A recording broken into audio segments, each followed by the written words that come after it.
Welcome to today's podcast. And today we're going to be talking about emotional boundaries without punishment. In other words, protecting yourself without becoming someone you're not. So when women start thinking about boundaries, many of them say something like this. I don't want to be cold. I don't want to punish him. I don't want to turn into someone I don't recognize. And, that fear makes sense. Many women in the neurodiverse marriage have spent years absorbing, softening, adapting, accommodating, walking on eggshells. So the idea of boundaries can feel harsh, even dangerous. So today we're talking about emotional boundaries that protect you, not ones that punish anybody or threaten anybody or try to force change. Boundaries are not weapons, they're containers. So this channel is for people recovering from trauma, and we have a specific niche in that area, and it would be mostly neurotypical wives who are suffering from Cassandra Syndrome, who are married to an ASD level 1 husband. So before we go further, let's pause, take one slow breath in, let out gently.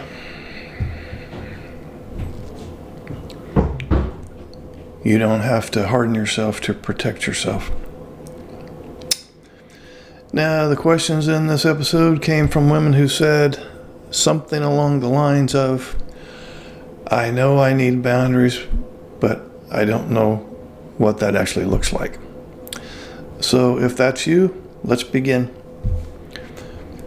All these questions have been summarized, and here's question 1. What is an emotional boundary really? Answer: an emotional boundary is a limit on what you absorb, a limit on what you tolerate, and a limit on what you engage with internally. Okay, it's not about controlling your ASD husband's behavior. It's about protecting your nervous system. Emotional boundaries can sound like, I don't process this right now. I step back when this becomes overwhelming. I don't keep explaining something that isn't being received. So most emotional boundaries are internal before they come external. Now, let's do a grounding moment here. If you've been equating boundaries with confrontation, let's pause. Many boundaries don't require announcements, something that you can do internally. He doesn't even have to know about it. We do have external boundaries too. We'll talk about those in these podcasts. Now, one listener wrote, I'm afraid boundaries will feel like punishment. And here's a question related to that comment. How do I set boundaries without punishing my ASD husband? Okay. Well, punishment tries to create discomfort to force change. On the other hand, boundaries create safety regardless of whether change happens. Okay? Punishment says, you'll suffer so you learn. Boundaries say, I will no longer harm myself to preserve this dynamic. So the difference is intention and self-respect. Now, if you've been afraid of becoming harsh, let's pause. Okay. Protection is not cruelty. Now, many women ask this next question very quietly. What if he doesn't understand my boundaries? Okay. Well, understanding is helpful, but it's not required. Boundaries don't depend on agreement. They depend on consistency. You don't need him to validate your boundary for it to be valid. You need you to honor it. So your boundary is something that you can execute with or without his knowing it, and with or without his permission. So if you're waiting for permission, let's pause. You already have it. One listener wrote, "If I stop explaining, I'll feel guilty." And here's a question related to that. Why do boundaries bring up so much guilt? Well, because you've been trained to equate care with self-sacrifice. When you stop over-explaining, over-accommodating, over-regulating, and so on, guilt often does appear. Not because you're wrong, but because the old pattern is breaking. So guilt is often the echo of a role, not evidence of harm. So if guilt shows up, let's pause. Guilt doesn't get the final vote. Okay? Now, several women ask this next question with a certain degree of fear. What does an emotional boundary look like day to day? Okay? Great question. It often looks quiet and subtle. You disengage sooner from circular conversations that are going nowhere. You stop pursuing emotional repair alone. In other words, you're not waiting on him to do some repair work. You limit vulnerability by not sharing things when it's not safe. You pause instead of reacting. So boundaries are not dramatic at all. They're just regulating, and they can be very subtle. Now, if you expected boundaries to feel louder, let's just pause. Quiet changes can be very powerful, okay? Now, one listener asked, what if he thinks I'm pulling away? And by the way, that does happen a lot. A lot of times when she, whoever she is, the NT spouse, starts self-care strategies, the ASD husband thinks, I wonder if she doesn't like me anymore, doesn't love me anymore. I wonder if she's got somebody else. I wonder if she's thinking about divorce. So that's a real thing. And here's a direct question related to that. What if my boundaries are interpreted as rejection? Okay, well, that fear is real.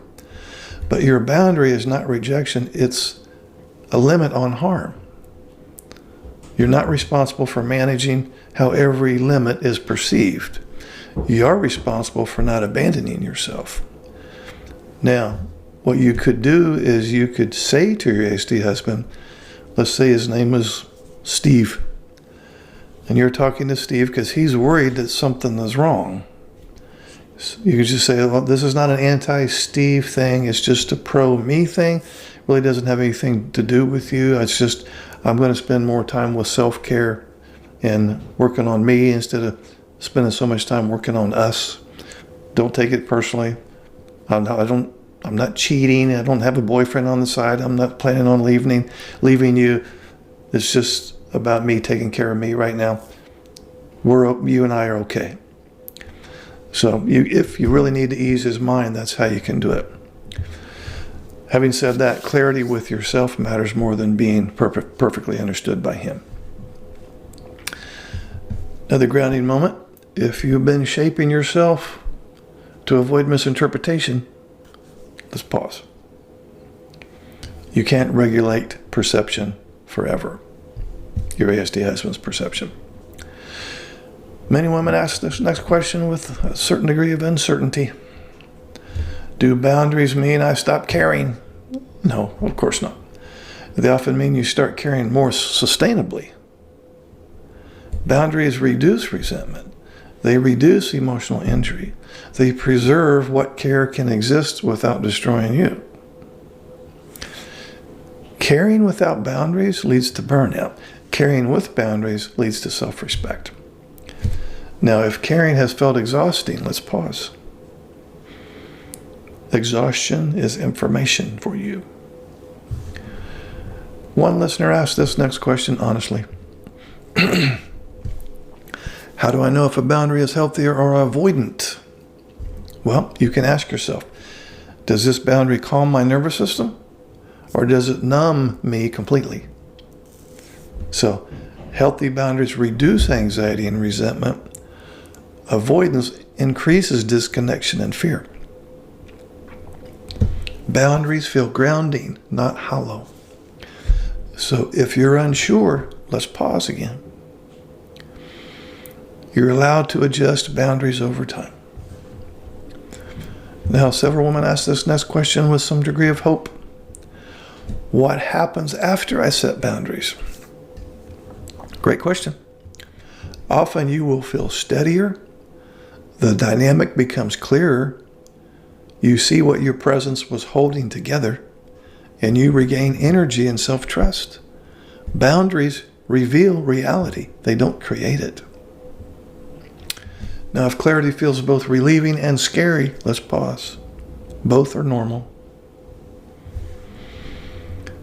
Now, one final question came up again and again. What is one small boundary I can try right now? Okay. You can choose one of the following. Stop re-explaining a feeling that hasn't been received. Or take a pause instead of pushing for resolution. Or share less when you feel emotionally unsafe.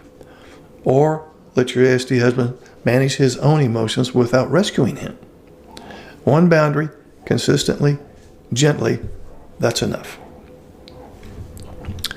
Now, if boundaries feel unfamiliar, let me say this very clearly. Boundaries are not punishment. They're a protection. They're not coldness. They're a care with structure. Now, in the next episode, we'll talk about hope, when it helps, when it traps, and how to build it without losing yourself. Now, before you leave me, I have some reflection questions. Where do I overextend emotionally to avoid discomfort? What boundary feels most needed right now? What guilt arises when I imagine stepping back? How does my body respond to the idea of protecting myself? And what would care look like if it included me? No action required today. Boundaries grow with practice. Okay, I look forward to seeing you in the next podcast. Until then, be gentle with yourself. You don't need to become harder to stay safe. You just need to stop hurting yourself to keep the peace. Does that make sense? Okay. I'll see you in the next podcast. Thank you. God bless.